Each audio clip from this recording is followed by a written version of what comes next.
So hello guys, welcome back. അപ്പോൾ ഇന്നത്തെ video ഒരു കസ്റ്റം ബിൽഡ് ഫോർമേഷൻ ഒന്ന് പരിചയപ്പെടുത്തുകയാണ്. ഇതൊരു കിഡിലും കസ്റ്റം ബിൽഡ് ഫോർമേഷൻ ആണ്. ഓക്കെ, എല്ലാവരും ട്രൈ ചെയ്ത് നോക്കുക. ഓക്കെ, കുറേ അധികം ബെനിഫിറ്റ്സ് കൂടുതലൊരു ഫോർമേഷൻ കൂടിയാണിത്. ഓക്കെ, മെയിനായിട്ട് ബെനിഫിറ്റ് പറയുകയാണെങ്കിൽ ബാക്കും ഡേമും നല്ല കോംബോ കിട്ടുന്നുണ്ട്. അതുപോലെ തന്നെ ഒപ്പോണ്ട് അങ്ങനെയൊന്നും പെട്ടെന്ന് അറ്റാക്ക് ചെയ്ത് കയറി വരാൻ കഴിയില്ല. പിന്നെ നമ്മൾ അറ്റാക്ക് ചെയ്യുമ്പോൾ നല്ല രീതിക്ക് പാസ് ചെയ്യാൻ സ്പേസ് കിട്ടുന്നുണ്ട്. പിന്നെ ക്രോസിങ്ങിൻ്റെ കാര്യം അത് പക്കയാണ്. അപ്പോൾ അങ്ങനത്തെയൊക്കെയുള്ള പല ബെനിഫിറ്റ്സിലൊരു കിഡിലും ഫോർമേഷനാണ് ഇന്ന് നമ്മൾ പരിചയപ്പെടുത്താനായിട്ട് പോകുന്നത്. അപ്പോൾ ഈ ഫോർമേഷൻ ഞാൻ കുറേ മാച്ച് കളിച്ചിട്ടുണ്ട്. ഓക്കെ, ഇതിൻ്റെ മാച്ച് വീഡിയോ എന്തായാലും ഞാൻ നെക്സ്റ്റ് വീഡിയോ അപ്ലോഡ് ചെയ്യുന്നുണ്ട്. അപ്പോൾ എന്തായാലും നേരെ നമുക്ക് വീഡിയോട്ട് പോകും. വീഡിയോ ഇഷ്ടപ്പെടുന്ന ലൈക്ക് ചെയ്യുക, ഷെയർ ചെയ്യുക, സബ്സ്ക്രൈബ് ചെയ്യുക. അപ്പോൾ let's go the video guys. അപ്പോൾ ഇതാണ് ആ ഫോർമേഷന്. ഓക്കെ, 4-2-1-3 ആണ്. ഓക്കെ, ഇതിൽ മെയിനായിട്ട് പറയുകയാണെങ്കിൽ 2 CB 2 AMF and 2 CF, right back left back, ഒരു റൈറ്റ് വിങ് ഫോർവേഡ് ആണ്. ഓക്കെ, നിങ്ങൾ ശ്രദ്ധിച്ചുകൊള്ളണമെന്ന് അറിയില്ല, ഇതിൽ എൻ്റെ 2 സെൻറ്റർ ബാക്ക് നിന്ന് കളിക്കുന്ന പ്ലെയേഴ്സാണ്. മീൻസ് അലബയായാലും അതുപോലെ തന്നെ ഡിലേറ്റ് ആയാലും നല്ല കിഡിലും നിന്ന് കളിക്കുന്ന പ്ലെയറാണ്. പിന്നെ പറയുകയാണെങ്കിൽ റൈറ്റ് ബാക്ക് ലെഫ്റ്റ് ബാക്ക് നിങ്ങൾ ഓൾറെഡി ശ്രദ്ധിച്ചിട്ടുണ്ടാവും, നല്ല രീതിക്ക് ക്രോസ് ചെയ്യുന്ന പ്ലെയേഴ്സാണ്. പിന്നെ അതിലുപരി എൻ്റെ CF എന്ന് രണ്ട് നല്ല ഹൈറ്റിലെ പ്ലെയേഴ്സാണ്. നിങ്ങളും ഹൈറ്റിലെ പ്ലെയേഴ്സിനിടെ ശ്രദ്ധിക്കുക. ഓക്കെ, ഫെർണാണ്ടോ ടോറസ് ആയാലും അതുപോലെ തന്നെ ഡ്രോഗ്ബ ആയാലും രണ്ടുപേരും നല്ല ഹെഡിങ്ങിന് പക്കയാണ്, അതുപോലെ തന്നെ ഫിനിഷിങ്ങും പക്കയാണ്. അപ്പോൾ ശ്രദ്ധിക്കേണ്ടത് ബാക്കത്തെ ലെഫ്റ്റ് ബാക്കും റൈറ്റ് ബാക്കും CF ആയിട്ടൊരു കോംബോ ഉള്ള പ്ലേയേഴ്സിന് ഇടാം. മീൻസ് മെയിനായിട്ട് ക്രോസിംഗ് ഉള്ള പ്ലേയേഴ്സിനെ നിങ്ങൾ ഇടാൻ വേണ്ടി ശ്രദ്ധിക്കുക. ഏത് ബാക്ക് എന്നാൽ ക്രോസ് ചെയ്ത് നമുക്ക് അങ്ങനെ ഓടിക്കാനായിട്ട് പറ്റും. പിന്നെ ഇതിൽ ബാക്കും DMF നല്ലൊരു സപ്പോർട്ട് കിട്ടുന്നുണ്ട്. മീൻസ് DMF നേരെ മേലെയാണ് AMF. മീൻസ് 2 AMF ഉണ്ട്. ഒന്നൊരു ലെഫ്റ്റ് മിഡ് ആ ലെവലിലാണ് ഒരു AMF, മറ്റേ AMF നേരെ DMF നേരെ ഫ്രണ്ടിലാണ്. അപ്പോൾ അവിടെ പ്ലെയർ ഉണ്ടാകുമ്പോൾ ഈ DMF അങ്ങനെ കയറി പോകേണ്ട ആവശ്യമില്ല. അപ്പോൾ എന്തായാലും ആ പ്ലെയർ കയറി പോകില്ല.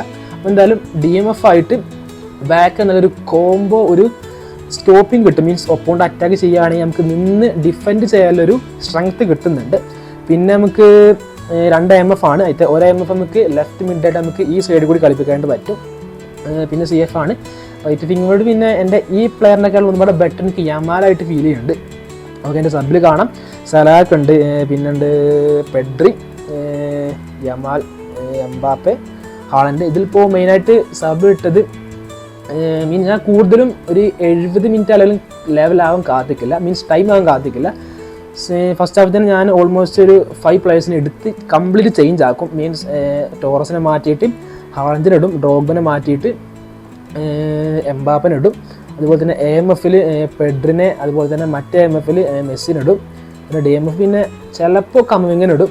ജസ്റ്റ് ഒരു 5 സബിന് മാത്രമേ ചേഞ്ച് ചെയ്യാൻ പറ്റാൻ നിങ്ങൾക്ക് അറിയും. അപ്പോൾ എനിക്ക് തോന്നുന്നതാണ് ഞാൻ ഈ ഫോർമേഷൻ നിങ്ങൾക്ക് പറഞ്ഞു തന്നത്. മീൻസ് നിങ്ങൾ ചിലപ്പോൾ കോമഡി ആയിരിക്കാം. മീൻസ് ഞാൻ ഈ ഫോർമേഷൻ ബിൽഡ് ചെയ്തിട്ട് ഇത് വെച്ച് കുറച്ച് കളി കളിച്ചു, അതിൽ എനിക്ക് ഫീൽ ആയതാണ് ഞാൻ നിങ്ങൾക്കൊന്ന് അവതരിപ്പിച്ചത്. അപ്പോൾ ജസ്റ്റ് ട്രൈ ചെയ്ത് നോക്കുക. കിഡിൽ അക്കൗണ്ടാണ്, കിഡിലൻ ഫോർമേഷനാണ്. 4-2-1-3 ആണ്.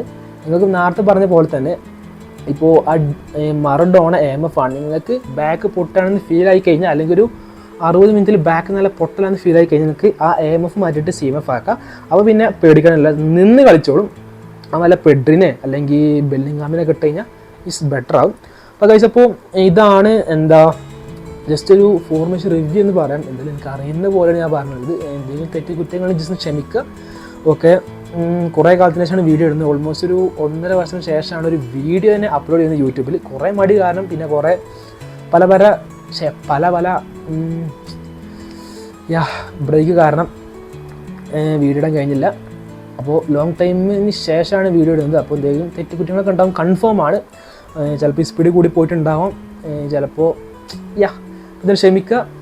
അപ്പോൾ ഇതാണ് ഫോർമേഷൻ. അപ്പോൾ ഇത്രയുള്ള വീഡിയോ ഇഷ്ടമാണ് ലൈക്ക് ചെയ്യുക, ഷെയർ ചെയ്യുക, സബ് ചെയ്യുക. പിന്നെ നമ്മുടെ ഇൻസ്റ്റാഗ്രാം പേജിൻ്റെ ID എന്തായാലും ഫസ്റ്റ് കമൻറ്റിൽ പിൻ ചെയ്യുക. അപ്പോൾ ജസ്റ്റ് ഒന്ന് ഫോളോ ചെയ്യുക. അപ്പോൾ ഞാൻ അടുത്ത ബൈ സൈനിങ് ഔട്ട്.